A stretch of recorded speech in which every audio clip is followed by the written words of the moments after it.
আমি একজন সাহাবার জীবনী শোনাবো আপনাদেরকে। আব্দুর রহমান ইবনে আউফ রাদিয়াল্লাহু তাআলা আনহু।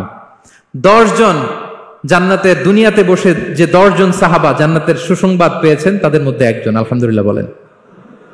আব্দুর রহমান ইবনে আউফ রাদিয়াল্লাহু তাআলা আনহু প্রথম 8 জন মক্কায় যারা কালিমা পড়ে মুসলমান হয়েছে তাদের একজন। তার স্ট্যাটাসটাকে জেনে নেন। তো তিনি যখন মক্কা থেকে হিজরত করে মদিনায় গেলেন, মনে রাখবেন মক্কা থেকে যে সাহাবার বাড়ি ঘর ছেড়ে হিজরত করেছে তাদেরকে বলে মহাজির, মানে হিজরতকারী সাহাবা। আর মদিনাতে যে সমস্ত সাহাবারা তাদেরকে রিসিভ করেছেন তাদেরকে বলে আল আনসার, মানে সাহায্যকারী সাহাবা।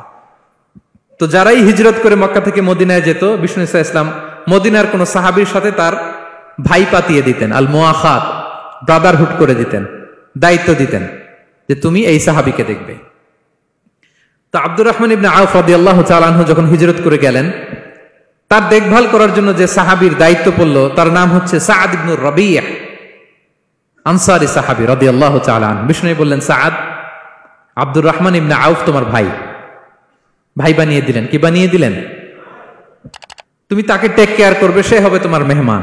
সুবহানাল্লাহ। সাআদ ইবনে রাবিয়া রাদিয়াল্লাহু তাআলা আনহু তিনি আব্দুর রহমান ইবনে আউফকে ডেকে নিয়ে গেলেন, ঘরে নিয়ে গেলেন মেহমানকে, এবং বললেন, ইয়া সাআদ ইন্নী আকসারুল আনসারি মালান। হে সাআদ, তুমি চিন্তা করো না, তুমি মনে করো না যে তোমার ভরণ পোষণ দিতে আমার কষ্ট হবে। আমি মদিনার সবচাইতে বড় বিজনেস ম্যাগনেট, সবচাইতে বড় বিজনেস ম্যাগনেট আমি। No tension, don't worry about it. Tension নিও না, আসো, তোমার জন্য আমার কি প্রপোজাল শোনো। ফাআকসিমু লাকা নিসফা মালি, আমার যত সম্পদ আছে আমি অর্ধেক তোমার দিয়ে দিব। সুবহানাল্লাহ। এত আসতে আপনার বাড়িতে কেউ মেহমান হলে করতে পারবেন এরকম? আল্লাহ, কেমন প্রেরণার বাতিঘর তারা। ফাআকসিমু নিসফা মালি, হে আব্দুর রহমান ইবনে আউফ, আমার অর্ধেক সম্পদ তোমারে দিয়ে দিব। এখানেই শেষ না, এরপর বলতে লাগলেন, আমার অনেকগুলো স্ত্রী আছে, তুমি কোথায় যে মেয়ে খুঁজবা, প্রস্তাব দিবা, এত ঝামেলার দরকার নাই। আমার কোন স্ত্রীকে তোমার ভালো লাগে বলো, তার যদি তোমাকে ভালো লাগে তাহলে প্রয়োজনে তাকে আমি ডিভোর্স দিয়ে দিব, তাকে নিয়ে তুমি সুখের সংসার করবা। আল্লাহু আকবার, আল্লাহু আকবার। অর্ধেক সম্পদ দিয়ে দিব, আমার একাধিক স্ত্রী আছে, কাউকে যদি তোমার পছন্দ হয় এবং সেও যদি তোমাকে পছন্দ করে প্রয়োজনে তাকে ডিভোর্স দিব। New life, new career, just go on.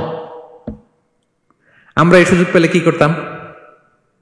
সাথে সাথে অর্ধেক সম্পদ নিয়ে নিতাম, ঠিক কিনা? আব্দুর রহমান ইবনে আউফ প্রেরণার বাতিঘর। উনি কি করলেন? উনি বললেন, লা হাজাতা লি ফি যালিক। আমার ভাই, তুমি যে বলছো সাআদ ইবনে রবি, তুমি যে এত চমৎকার প্রপোজাল দিয়েছো, এতেই আমি খুশি। তোমার কোনো কিছুর আমার দরকার নাই। বারাকাল্লাহু লাকা ফি আহলিকা ওয়া মালিক, আল্লাহ তোমার সম্পদে বরকত দেখ, আল্লাহ তোমার পরিবারেও বরকত দেখ। তবে একটা কষ্ট করতে হবে, সেটা কি? আব্দুর রহমান ইবনে আউফ বললেন, দুল্লানি ইলা সুক, just show me the way to market. মদিনার বাজারটা কোথায় এটা একটু দেখায় দাও। আমি নতুন মানুষ, পথঘাট চিনি না। দুল্লানি ইলা সুক, just show me the way to market of Medina. মদিনার বাজারটা কোন রাস্তা একটু দেখায় দাও। আল্লাহু আকবার। সাআদ ইবনে রবি বললেন, এই তো মদিনার বাজার। উনি যে কিছু ঘি কিনলেন, পনির কিনলেন, কিনে বিক্রি করলেন, প্রফিট করলেন। ওই প্রফিট দিয়ে আরো বেশি করে কিনলেন, আবার বিক্রি করলেন, প্রফিট, আবার বিক্রি করলেন, প্রফিট। এই কেনা বেচা করতে করতে 1-2 মাসের মধ্যে উনি মদিনার one of the biggest business magnate হয়ে গেলেন। আল্লাহু আকবার। কি হাড় ভাঙ্গা পরিশ্রমই না তারা করেছেন। একেবারে রেডি ক্যারিয়ার ছিল, গেলাম সবচেয়ে বড় বিজনেসম্যানের অর্ধেক সম্পত্তি পেয়ে গেলাম। He didn't accept the ready career, rather he made his own path with his own Endeavour. নিজের চেষ্টায়, নিজের পরিশ্রমে, নিজের ঘাম ঝরিয়ে নিজের ক্যারিয়ার তৈরি করেছেন। চিল্লায় বলেন ঠিক কিনা?